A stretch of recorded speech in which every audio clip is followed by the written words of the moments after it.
So when you think of the word rhetoric, what do you think of? Take a minute, think about the word. What associations do you have with it? I bet a lot of you thought about political rhetoric. You think of rhetoric as something that people do that's underhanded, it's tricky, it's sneaky. Well, that's one definition for rhetoric. There are several definitions for rhetoric. Now, my field of study is rhetoric and composition. So to really oversimplify, rhetoric is how we say what we say. There are lots of different ways you can choose to communicate ideas. And whichever particular path you choose, that is your rhetorical approach. So for example, if you have, maybe you want to go to a party, right? And you want to tell your parents about this party. Maybe you also want to tell your best friend about the party. Think about how you would communicate information about this party to the two different groups. You might choose different phrasing. You might emphasize different aspects of the party. You're thinking about who you're talking about and what your goal is. Maybe you want to persuade your friend to go to the party with you, so you might talk up how exciting it's going to be. Maybe your parents are worrywarts, so instead you might want to talk about how responsible you're going to be at the party, how it's not going to be a big deal. So those two different approaches, those are your rhetorical approaches. We're also going to talk about ethos, pathos, and logos. Many of you have been exposed to these concepts in other classes. They're core rhetorical concepts. They date all the way back to Socrates.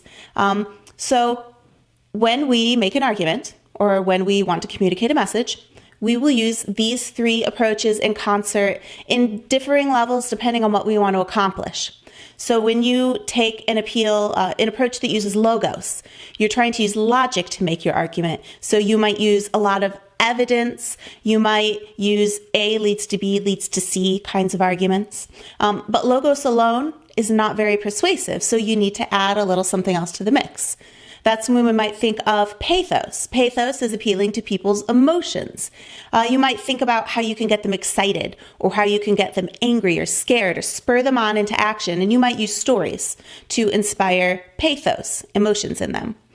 The third aspect of the rhetorical triangle is ethos. Ethos is your appeal to credibility. You want to think about how you can make yourself seem like someone who knows what they're talking about. There are several ways you can establish your credibility. You can do it through your appearance, through your dress. That's important on video.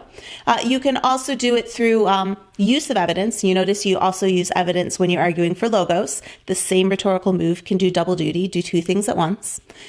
You might talk about your expertise in a particular area. And if you don't have expertise, that's when you draw on your research, talk about stuff that other people are doing. So we will talk more about ethos, pathos, and logos for the duration of the course.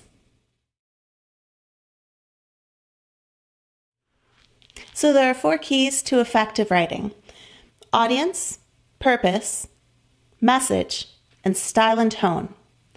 First, you want to think about who your audience is. And along with that, what does your audience care about? What does your audience value?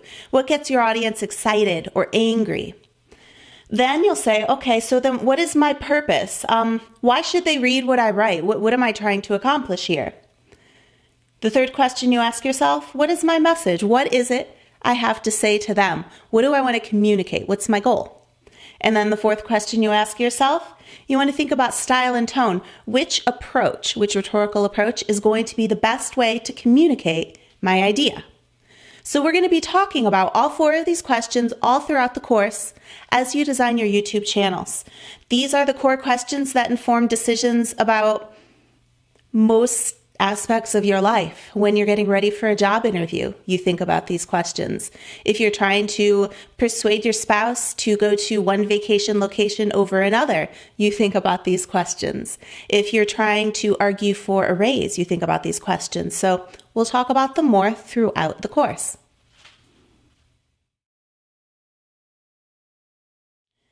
Stories are so fundamentally human. We tell one another stories to connect, to persuade, to bond and reminisce. Stories are the fabric of our culture in a lot of ways. Think about commercials and how commercials tell you stories. And the goal in telling these stories is to sell you a product, but it's also to establish the personality of a brand. Think about Coca-Cola. Many Coca-Cola commercials are designed to make you feel like if you drink Coca-Cola, you will be one of the gang. You'll be accepted. You'll be loved. Coca-Cola is about friendship. It's about celebration. So start paying attention to the stories that you see around you, the ways people use stories to accomplish different rhetorical tasks. Think about when you tell stories and why you tell those stories. Think about the stories that matter to you, the ones in your family, the ones that your friends tell over and over when you get back together, the really legendary ones. And think about how those affect the way you feel about those people and the ways you think. We're going to talk more on Wednesday, in particular, about the This I Believe stories. Now, each story usually has some sort of core concept. I'm going to show you a video. It's a video that is selling a product, but it's also telling a story. And I want you to think about ethos, pathos, and logos as you watch the video. Try to identify where you see it, and think about what core story is being told. If you could sum up in a sentence what the main story is in this commercial, write that down.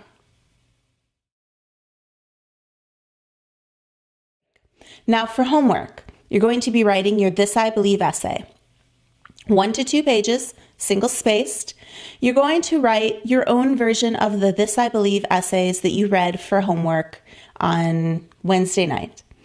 You're going to think about what it is you believe, what's really important to you, and what is a story that has led you to hold this core value or this belief.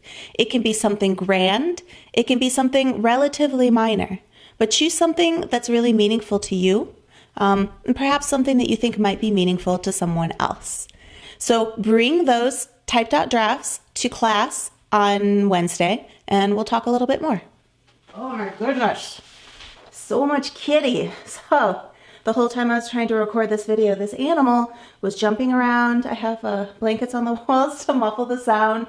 She got behind the blankets. It is a miracle that this got recorded without the camera getting knocked off the tripod. Now she's sniffing at my mic. So this is my cat Mosey. Here's a story. My husband and I, when we first moved to Columbus, were walking along the Olentangy River Trail, and we heard a little mew mew in the bushes. And I'm like, oh my gosh, is that a cat? And my husband, without even thinking twice about it, dives into the bushes, prickers, right on the edge of the river too, and pulls out this teeny tiny little kitten who'd been clinging to the riverbank. And we were trying to figure out who she belonged to. Probably she was dumped, which is really a shame. I was really committed to not having another cat because we already have 2. But I'm a sucker, and this little face is adorable, so now we have 3 cats, and we are outnumbered. You want to go where you can see.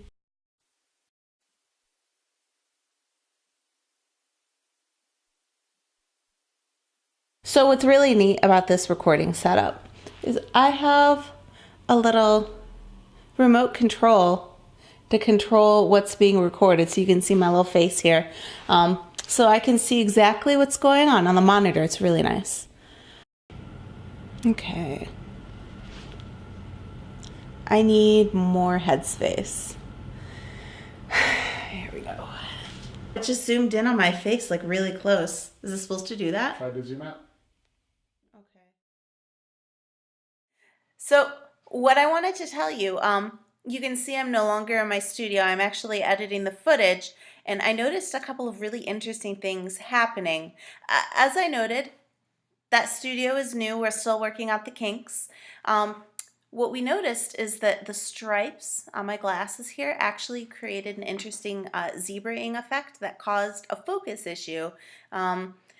It's exacerbated in that particular model of camera we found through a little Google foo. But yes, it's something to think about. What kind of patterns are you wearing on camera? Because sometimes certain patterns can cause your camera to struggle to focus, or it can cause like a shimmering or wiggling effect. So you might notice, like when the camera was kind of focusing in and out ever so slightly, it was when I was turning my head upside down and the stripes on these glasses were wiggling. Fun fact.